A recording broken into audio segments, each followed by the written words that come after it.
मैं 12th में हूँ। मैं आपको आज से 3-4 महीने पहले का इंसिडेंट बताता हूँ। हमारी चलती क्लास में ऊपर से छत का प्लास्टर गिर गया। उसके बाद कुछ नहीं हुआ उस बच्चे के, वो तो सर पे प्लास्टर नहीं गिरा, कंधे पे गिरा, कुछ भी उसका उपाय नहीं हुआ। उस अगले दिन से वहीं से क्लासेस फिर से चालू होने लगी। इस स्कूल का नंबर 1 का मजाक बना के रख दिया। कभी हमारा मॉर्निंग शिफ्ट करते हैं, कभी इवनिंग करते हैं, कभी नंबर 2 में भेजते हैं, कभी नंबर 1 में भेजते हैं। ये क्या चल रहा है? आप सारे एसएससी पे ध्यान दे रहे हो, ये लोकल स्कूल है, नंबर 1 नंबर 2 इन पे कौन ध्यान देगा? ये सरकार का मुद्दा होना चाहिए, नहीं होना। आपने शिक्षा अच्छी करी, आपने एसएससी को अच्छा करा, वो बहुत अच्छी बात है, पर आप ये लोकल स्कूल को भी तो देखो, यहाँ क्या हो रहा है। यहाँ हाँ टीचर आ रहे हैं, कोई बात, वो उसकी दिक्कत नहीं है, पढ़ा रहे, पर बच्चों को भी तो देखो क्या हो रहा है वहाँ। बच्चे तुम भरे जा रहे हो, कभी मर्ज करके पढ़ा रहे हो एक क्लास में। हमारा साइंस साइड है, हमारी एक क्लास में 84 बच्चे हैं। आप देखो उसमें एक टीचर कैसे पढ़ाएगा। मैं 12th साइंस में हूँ, मेरे पास पीसीएम है मैथ के साथ। तो ये मुद्दा होना चाहिए कि आप उस क्लास को कम से कम 2 क्लास में अरेंज करो। एक टीचर कंप्यूटर साइंस का, पूरे स्कूल में एक टीचर कंप्यूटर साइंस का है। ये किस तरीके से आपने दूसरे टीचर को दूसरे स्कूल में ट्रांसफ़र करवा दिया?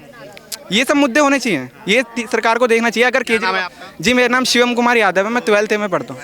गवर्नमेंट स्कूल है ये जी, मैं पहले प्राइवेट में था, क्योंकि गवर्नमेंट स्कूल, हाँ नो डाउट गवर्नमेंट स्कूल अच्छे हुए हैं, पर लेकिन आपने मेजर जो आपका पोर्शन ध्यान है आपने एसएससी पे करा है, जहाँ पे ब्रिलियंट ब्रेन जाता है। तो आप ये इनके पास भी तो देखो, आप इन स्कूलों पे भी ध्यान दो। नंबर 1 पे आप जाके देखो, अभी भी आप जाकर देखोगे वो बिल्डिंग ऐसी पड़ी हुई हैं, रिपेयर नहीं है, कभी इधर से लीकेज हो रहा है, कभी इधर हो रहा है। आप बहुत सालों से है वो, बहुत सालों। वहाँ पानी की व्यवस्था नहीं है सही से, बच्चों के हाँ वॉशरूम की व्यवस्था नहीं होती सही से। अब जैसे इन्होंने बताया कि प्लास्टर गिर गया है, तो अगर किसी बच्चे को कुछ हो जाता है उसका रिस्पॉन्सिबल कौन होगा? ये मेरा भाई है, ये 12th में तो अब आया है। अब मुझे 12th पास करे हुए 3 साल हो गए, 3 साल हो गए मुझे 12th पास करे हुए। वो स्कूल जैसा पहले था और वैसा अब है, और जैसे जैसे पुराना होता है परिस्थितियाँ तो बिगड़ती रहती हैं, वो वैसे और खंडर होता जा रहा है। जैसे नंबर 2 है, बगल में नंबर 2 है, वो बढ़िया बना पड़ा है, पर नंबर 1 पे ध्यान नहीं दिया गया। क्या नाम है स्कूल का? स्कूल का Mansarovar senior secondary school number 1 MS park, Delhi 110032। तो ये जो आपके पूर्व मुख्यमंत्री हैं केजरीवाल जी कहते हैं हम तो मॉनिटरिंग करते हैं स्कूलों की, बहुत अच्छे हैं, वर्ल्ड क्लास। मैं आपको क्या कह रहा हूँ, मेजर ध्यान एसओएससी पे दिया जा रहा है, स्कूल ऑफ स्पेशलाइज्ड एक्सीलेंस। यहाँ पे एक पेपर कंडक्ट करवाया जाता है, ये जैन से फेब में होता है, 9th 11th और 6th में एडमिशन होता है। इस पे नो डाउट बहुत अच्छा काम करा गया है, बहुत अच्छा, पर आप ऐसे वाइप आउट नहीं कर सकते कि मेजर यहाँ पे दिल्ली में मेजर स्कूल लोकल स्कूल हैं, आप उसको वाइप आउट नहीं कर सकते कि आप 10% स्कूल के चक्कर में 90% स्कूल पे ध्यान ना दो। मैंने 11th में मॉर्निंग के वजह से नंबर 1 11th में कि हमें खुश हो गए थे कि चलो भाई हमें मॉर्निंग का स्कूल, पहले हमारा इवनिंग का था, अब फिर से इन्होंने इवनिंग का कर दिया। अब मैं कोचिंग लेता था IIT की, मेरा कोचिंग का टाइम था 4 से लेके 8 तक, अब इन्होंने इवनिंग का स्कूल कर दिया, मेरा कोचिंग का टाइम पूरा डिस्टर्ब हो गया। तो कोचिंग क्यों पढ़नी पड़ती है जब अच्छा स्कूल में पढ़ाई? नहीं IIT JEE की is a very high level, उस लेवल का एजुकेशन नहीं दे सकते। तो उस लेवल का एजुकेशन मतलब IQ लेवल नहीं किया जा रहा है? नहीं, मुझे नहीं लगता कि उस लेवल को मैच कर सकता है कोई भी स्कूल और किसी भी टीचर के बस के वो नहीं है, वो एक अलग ही लेवल है, वो एक लेवल ही अलग है। लेकिन कहते हैं कि JEE नीट ये सब चीज़ें क्लियर कर रहे हैं गवर्नमेंट स्कूल के बच्चे। वो बच्चे सिर्फ और सिर्फ कोचिंग के वजह से कर रहे हैं। और आप देखिए, आप ही मानिए कि अब जब कोचिंग में बच्चा जाता है तो या तो वो जागरूक होता है तभी जा रहा है, पर लेकिन जब वो स्कूल में होता है एक सारे डिफरेंट माइंड के होते हैं, तो सबको एक तरह का पढ़ाई देना सबके और ग्रेस्प करना सबसे बड़ी बात होती है। तो ये मेरे हिसाब से पॉसिबल नहीं, पर लेकिन बच्चे क्लियर कर रहे हैं। मैं अभी 12th में हूँ, मेरे साथ 3 बच्चे हैं जिनका एक सही स्कोर आ रहा है JEE में, आज भी पेपर है, उनका स्कोर 180, 200, 210 ये आ रहा है, और वो क्लियर करेंगे और फिर यही 3 बच्चों का नाम लेंगे गवर्नमेंट की। हाँ देखो नंबर 1 से 3 बच्चे पास हुए, पर लेकिन 3 बच्चे IIT क्लियर कर रहे हैं, तो इससे सारी जो मुद्दे हैं वो ख़त्म नहीं होंगे। मतलब जो टॉप 2-4 बच्चे अपने IQ लेवल की वजह से वो अपने, ये किसी गवर्नमेंट का कुछ भी हाथ नहीं है, मैं कह रहा हूँ ये बच्चे का अपने अंदर का हुनर है, ये JEE क्लियर करना, नीट क्लियर करना। अभी मेरा भी 24 तारीख को एग्जाम है JEE का, अगर मैं क्लियर करूँगा तो मैं अपने ऊपर से करूँगा। मैं खुद most of the days school नहीं जाता क्योंकि मेरे को कोचिंग की प्रिपरेशन का टाइम नहीं मिलता। जब स्कूल का टाइम चेंज हुआ तो मेरी प्रिपरेशन का बहुत इफेक्ट पड़ा इससे। मेरे पीक टाइम पे, जिस टाइम पे मुझे कोचिंग में देना चाहिए था, मुझे अपनी टेस्ट सीरीज देनी चाहिए, उस टाइम पे मैं स्कूल में हूँ, मेरे टाइम में पूरा डिस्टर्ब हो गया है। मतलब आप कह रहे हैं कि जो आपने एक चीज़ बताई कि हमारे क्लास में बच्चे ज़्यादा हैं और स्कूल में टीचर्स उस हिसाब से हाँ, रेंज में नहीं है। अरेंज में नहीं है जी, बिल्कुल नहीं। मैं कह रहा हूँ 84 बच्चे हैं हमारी क्लास में। तो 84 बच्चे में कितने टीचर्स हैं? टीचर्स वही लगा लीजिए रेशियो, बायो का एक, फिजिक्स का एक, कंप्यूटर साइंस का एक, मैथ का एक।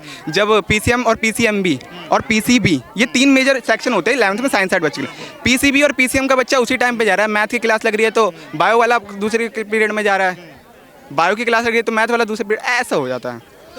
अच्छा, स्कूल का वो कैसा बना हुआ है इंफ्रास्ट्रक्चर की तो मैं आपको बात बताई, सबसे पहली लाइन मेरी क्या थी कि हम 12th में हैं, हमारे ऊपर छत गिर गई, वो एक बच्चे के ऊपर, उसके कंधे पे लगी, भगवान की दुआ से सर पे नहीं लगी। ये सच बात है? माँ कसम सच बात है। आप मैं नहीं बढ़िया बना हुआ स्कूल है वो। अभी चलिए मेरे साथ, अभी चलिए नंबर 1 में। मैं आपको कमरा नंबर अभी मैं पढ़ रहा हूँ, मेरा अभी प्रैक्टिकल भी होना है, अभी एक ही प्रैक्टिकल हो, 4 प्रैक्टिकल बच रहे हैं। मैं आपको रूम नंबर बता रहा हूँ बाकायदा, आप जाके देखिए, बायो लैब पहली फर्स्ट फ्लोर पे बायो लैब है, आप जाके देखिए, आपको वो ऊपर अभी भी लटका हुआ है, वो प्लस्तर सरिया तक दिख रहा है। वो जो बच्चे हैं वो बच्चे, और एक सेकंड, वो बच्चे भी तो जब भी बड़े ना, जब वो उधर के बच्चे इधर आ गए थे सारे, और इधर के बच्चे सारे उधर चले गए मतलब थे। 2-3 स्कूलों को मर्ज कर दिया गया एक स्कूल में, जिससे ये तो मैं हमें आपको क्या कह रहा हूँ, ये क्या कर रहे हैं। टीचरों की जो संख्या है ना वहाँ पे बहुत कम है, और स्कूल पहले 3 थे फिर 2 कर दिए गए, 2 को अब क्या करते हैं, टीचरों की संख्या कम होने की वजह से वो बच्चों को मर्ज कर देते हैं कि हम एक ही क्लास में, क्योंकि टीचरों की कमी है।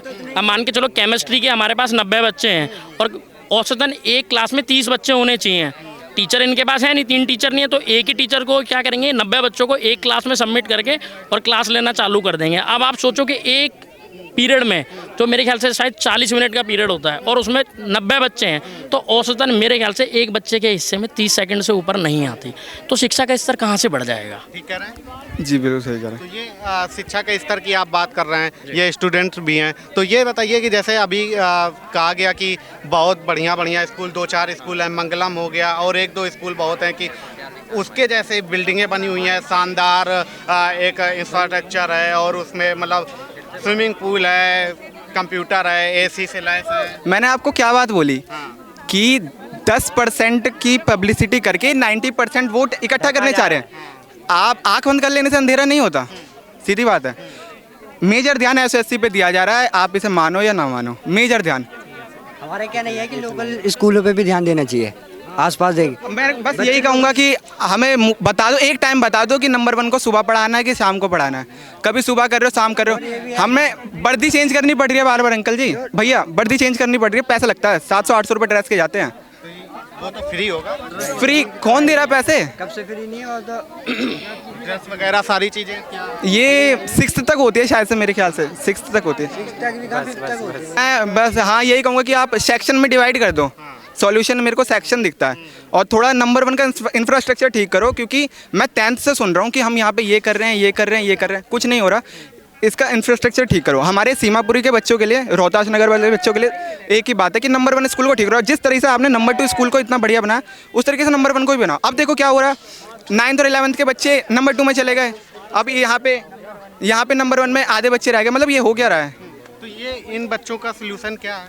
इन बच्चों का सॉल्यूशन कुछ नहीं है, टीचरों की भर्ती पूरी करी जाए, क्योंकि जब तक बच्चे को शिक्षक नहीं मिलेगा प्रॉपर तरीके से, मैं कहता हूँ गवर्नमेंट का जो रूल है 30 से 40 बच्चे के लिए एक टीचर होना चाहिए, ठीक है। जब 80 बच्चों को एक टीचर समझाएगा तो क्या समझा पाएगा, आप ही सोचो।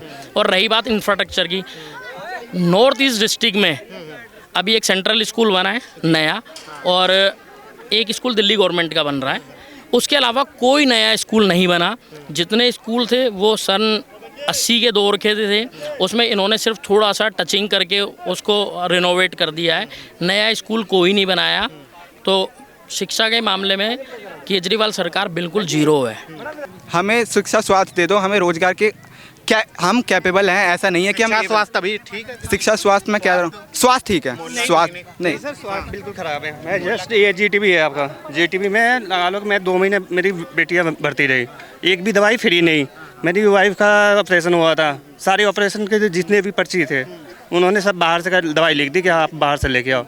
और उसके बाद 1.5 या 2 महीने बाद मेरी लड़की ख़त्म हो गई, जिसके वहाँ पर इलाज चल रहा था, दवाई सारी बाहर, A to Z बाहर दिया इन्होंने, कुछ नहीं दिया। दवाई के नाम पे एक झुंझुना दे देते हैं, 3-4 पर्ची मेरे पास है, अभी भी उनका पर्ची है, एक दवाई दी है बस। गवर्नमेंट स्कूल में, अरे गवर्नमेंट अस्पताल, हाँ गवर्नमेंट में ही ये जीटी हॉस्पिटल। इलाज की वजह से आपकी बेटी एक्सपायर हो गई? सर ये तो मैं बोल सकता हूँ कि उन्होंने जैसे 1.5 महीने पर जो इंजेक्शन लगते हैं, उस 1.5 महीने का तीसरे दिन मेरी लड़की ख़त्म हो गई थी। 1.5 महीने के इंजेक्शन लगाने के बाद ख़त्म हो गई थी वो। क्या बताया गया?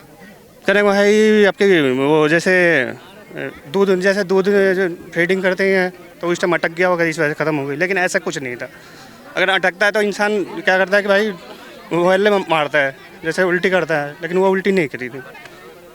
आपने मतलब पूछा नहीं कि कैसे क्या हुआ?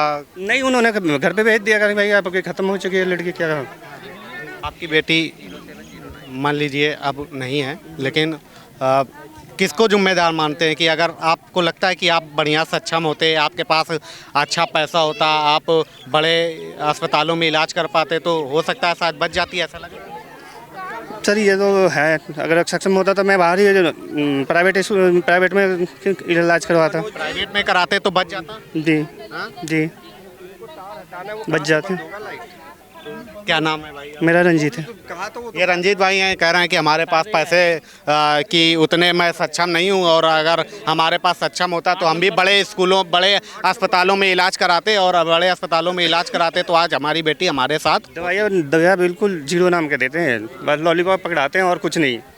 आप लगा लो कि यहाँ पे ब्लड अगर टेस्ट करवाना है तो 2-3 दिन लगते हैं टाइम, और नहीं तो 200 रुपये दो, जल्द हो जाते हैं। पर्ची बनवाना है 200 रुपये दो, पर्ची बन जाते हैं। हाँ तो बस ये भ्रष्टाचारी हर जगह है। ये ज़मीनी हकीकत है, ग्राउंड की हकीकत है। रंजीत जैसे भाई हजारों घूम रहे होंगे दिल्ली में, जिनको इस तरीके की समस्याएं होंगी। सुविधा जीटीबी हॉस्पिटल में सुविधा नहीं मिलती। सुबह को जाओगे आप पर्चा बनवाने तो आपको 11 साढ़े 11 बजे तक पर्चा बनेगा, वहाँ जाओगे वहाँ डॉक्टर की लाइन में खड़े रहोगे आप बाहर, और इतने फिर डॉक्टर का टाइमिंग होता है, डॉक्टर उठ जाता है। अगर डॉक्टर नहीं भी उठाए तो आपको क्या है, स्टूडेंट बिठा रखे, वो यूट्यूब पे सर्च करके कि ये प्रॉब्लम है, इसमें क्या है, उसमें से तब मेडिसिन लिखते हैं वो। उसको तो इलाज भी नहीं मिल पाया इनकी बेटी। जी जी जी जी हमारा क्या है, हम नॉर्मली ही चले जाएं, जैसे कि हम नॉर्मल, जैसे पैर में दर्द या रीढ़ की हड्डी में दर्द है जी, इनकी बेटी जैसे कि एक्सपायर होगी, वो किस वजह से, टाइम पे आप इलाज नहीं दे पाए, दवाई नहीं दे पाए। भैया ने अभी आपको बताया कि हमारी पर्ची बना के दी, किसी आदमी में नहीं है पैसा तो वो कहाँ से लाएगा दवाइयाँ, और वो भैया ने जैसे भी करा वो दवाई भी लेकर आ रहे हैं बाहर से, सारी चीज़ उन्होंने अवेलेबल कर भी, फिर भी वो अपनी बेटी को नहीं बचा पाए। वो क्यों नहीं बचा पाए? अच्छा, गवर्नमेंट जो अस्पताल हैं उनमें भी प्राइवेट दवाएं लिखी जाती हैं क्या? गवर्नमेंट हॉस्पिटल में हाँ बाहर की लिखते हैं, लेकिन वहाँ पे दवाई नहीं मिलती। क्लियर बात है, अंदर दवाई नहीं मिलती। और एक चीज़ और जो ये अल्ट्रासाउंड के लिखते हैं, लगा लो कि मेरी मई का लिख रखा था, उन्होंने डेट दे रखा था 6 जनवरी तक मेरे वो अल्ट्रासाउंड का डेट डाल रखा था। अब इतना लंबा, मेरी लड़की अक्टूबर में हो गई, अब 3 महीना में लगा लो कि अब मैं करवाऊँ क्या उस पर्ची का? तो दवा नहीं मिलती है? दवाई डॉक्टर लिखते हैं, दवाइयाँ डॉक्टर लिखते हैं, खिड़की पे जाओ दवाइयाँ लेने, वहाँ अवेलेबल नहीं मिलती। अगर 4 दवाइयाँ लिखें तो 4 में से आपको 1 मिलेगी, और ये बोल दिया जाता है 3 आप मेडिकल से ले लो।